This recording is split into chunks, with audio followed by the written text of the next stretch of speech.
Student की बड़ी चिंता हो रही है, स्टूडेंट के नाम पे राजनीति हो रही है। उल्लू समझते हैं क्या अपने जैसा? हमारे नाम पे कोई राजनीति कर लेगा? हमको बुद्धि नहीं है, हम सोच नहीं सकते हैं, हम नहीं पढ़े हैं देश का इतिहास, हमको राजनीति नहीं पता है, हम साइंस नहीं पढ़ते हैं, हम पॉलिटिकल सिस्टम नहीं पढ़ते हैं, हम डेमोक्रेसी नहीं जानते हैं। हमको सब पता है, हमको तो ये भी पता है जो आपको नहीं पता है। हमको कोई ऐसे बेवकूफ नहीं बना लेगा। बिल्कुल सीधी सी बात है, इस देश में जनता की चुनी हुई सरकार है, जनता ने उसको चुना है, जनता टैक्स का पैसा देती है। सरकार जो सरकारी संसद में बैठती है, सरकारी कार पे घूमती है, सरकारी हवाई जहाज पे जो उड़ती है, जो सरकारी यात्राओं पे अपने प्राइवेट दोस्तों को बिजनेस दिलवाती है, उस सरकार की ये जिम्मेवारी है कि वो सरकारी शिक्षण संस्थानों को चलाए। उसकी जिम्मेवारी है कि वो सरकारी रेलवे को बचाए, उसकी जिम्मेवारी है कि वो एयर इंडिया को बचाए, उसकी जिम्मेवारी है कि बीएसएनएल को नहीं बेचा जाए। मंत्री बनेंगे सरकारी, कार चाहिए सरकारी, फोटो खिंचा जाएगा सरकारी कैमरे में, रहेंगे सरकारी घर में, लेकिन सरकारी यूनिवर्सिटी नहीं चाहिए। वहां जियो, यूनिवर्सिटी ऑफ एमिनेंस। ये बेईमानी है। ये राष्ट्रवाद के नाम पे एक राष्ट्रवादी सरकार देश की राष्ट्रीय संपत्ति को बेच रही है कि लोगों के बुनियादी अधिकार उनसे एक एक करके छीन लिए गए।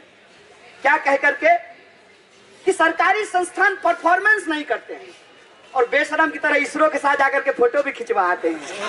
वाह मोदी जी वाह, कमाल आदमी। Love you love you. हम आप ये कह रहे हैं कि सरकारी संस्थान परफॉर्मेंस नहीं करते हैं। इसरो भी तो सरकारी है, जेटली जी एम्स में जाकर के इलाज करवा है, वो भी तो सरकारी है। आप भक्त भक्त बोल करके उसकी भावनाओं को हर्ट मत कीजिए। आप ही सोचिए, आपको अगर किसी से मोहब्बत होगी, उसके बारे में खराब बात बोलेगा तो बुरा लगेगा ना। तो आप उसकी भावनाओं को हर्ट मत कीजिए, सिर्फ उससे ये पूछिए, दोस्त आओ चाय पीते हैं, चलो थोड़ा हम भी चाय पे चर्चा कर लें। ये बताओ, एक ही तो दिल है तुम्हारे पास, मोदी जी जीत लिए हैं, कोई दिक्कत नहीं है, दिल तुम उनको दे दिए, दिल दे चुके सनम, दिमाग तो है, एक दिमाग भी तो है, एक दिमाग है ना आपके पास। अब सोच के देखिए। एक पत्रकार ने कहा कि आपको टुकड़ा टुकड़ा गैंग बोला जाता है, हम बोले सरगना,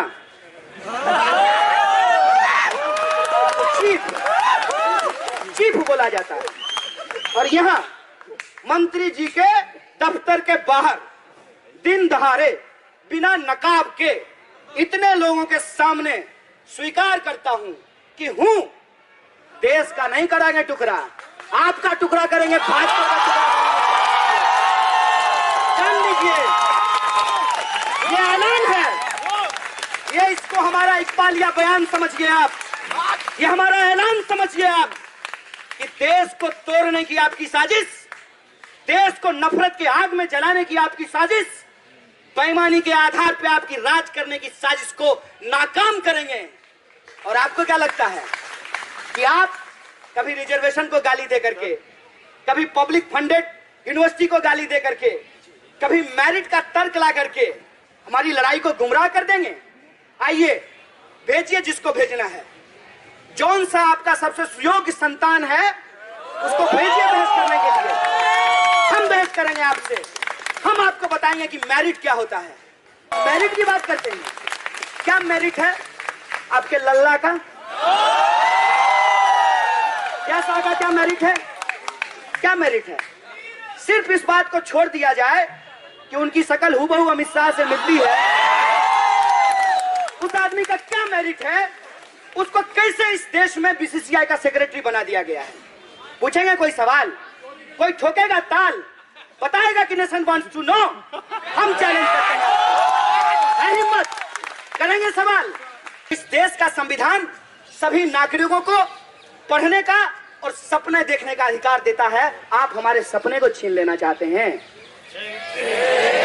पास ने एक बात कही है कि सबसे खतरनाक होता है हमारे सपनों का मर जाना। आप हमारे सपनों को मार देना चाहते हैं, नहीं मरने देंगे। आपको भ्रम है कि पुलिस से पिटवा देंगे, फर्जी मुकदमा करवा देंगे, अपने मीडिया चैनल को बोल बोल करके टुकड़ा टुकड़ा का गैंग बोलेंगे, एंटी नेशनल बोलेंगे, डर का ऐसा माहौल पैदा खड़ा करेंगे कि कोई आकर के खड़ा होगा उसको एंटी नेशनल बोलना शुरू कर देंगे। तो आप आंख में काजल डाल करके देखते रहिए कि पूरा देश हमारे साथ खड़ा हो जाएगा, आप अकेले रह जाएंगे। आप अकेले रह जाएंगे।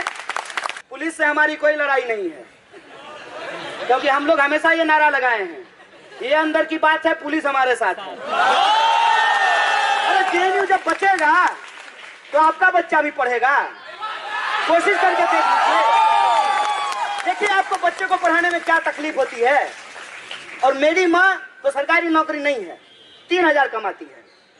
बताइए, जेएनयू था, इतना पढ़ा के सिखा दिया है ना कि जो आप पे हुक्म चलाता है ना उसको हम आंख दिखाते हैं। आंख दिखाते हैं। आप इतने स्पेशल नहीं है साहब कि आप आए हैं तभी बोलना शुरू किया है। अरे हम ऐसे नहीं हैं। हम कोई न्यूज चैनल चलाते हैं क्या कि पैसा लेकर के बोलेंगे? अरे इस देश के नागरिक हैं, जो सही लगता है सही बोलते हैं, जो गलत लगता है गलत बोलते हैं। आपसे कोई व्यक्तिगत दुश्मनी है क्या? कोई व्यक्तिगत दुश्मनी नहीं है। एक पत्रकार ने पूछा, ये फीस वृद्धि के खिलाफ प्रोटेस्ट है, सीए का नारा क्यों लग रहा है? तो जो है अमित शाह की तरफ क्वेश्चन पहले ही लिख करके दे के इंटरव्यू देते हैं। अरे हाथ में माइक थाम लिए हैं। जिंदगी में जो जो चीज बुरी लगेगी ना, सबसे आजादी मांगेंगे। आपको दिक्कत है? कोई दिक्कत है आपसे? क्या गुनाह किए? क्या अगर विद्यार्थी सीए के खिलाफ बोलते हैं ये उनका गुनाह है? आप नहीं बोल रहे हैं तो आप गुनाह कर रहे हैं, आप इतिहास के साथ खिलवाड़ कर रहे हैं। ट्रेन में अगर पूछ दीजिए किसी विद्यार्थी से कि क्या करते हो, हर दूसरा तीसरा कहेगा कि इंजीनियर हैं। इतने इंजीनियर इस देश ने पैदा किए, इतने एमबीए घूम रहे हैं, ब्याह होना बंद हो गया है। नहीं, सही बात बोल रहे हैं। इंजीनियरिंग का डिग्री लेने के बाद भी शादी नहीं हो रही है, मैं बैठ जाता। अलग समस्या है। नौकरी का गारंटी नहीं है। जहाँ आपके खाने पीने पे पाबंदी हो, प्यार करने पे पाबंदी हो। बताइए, इश्क हो गया, आपके चलते ब्याह नहीं कर पाए। हर जी आप लोग भी सोचिएगा, आप भी जवान रहेंगे कभी। इश्क हुआ, जात के चलते ब्याह नहीं कर पाए। बताइए, इससे ज्यादा तकलीफ और कुछ होगा?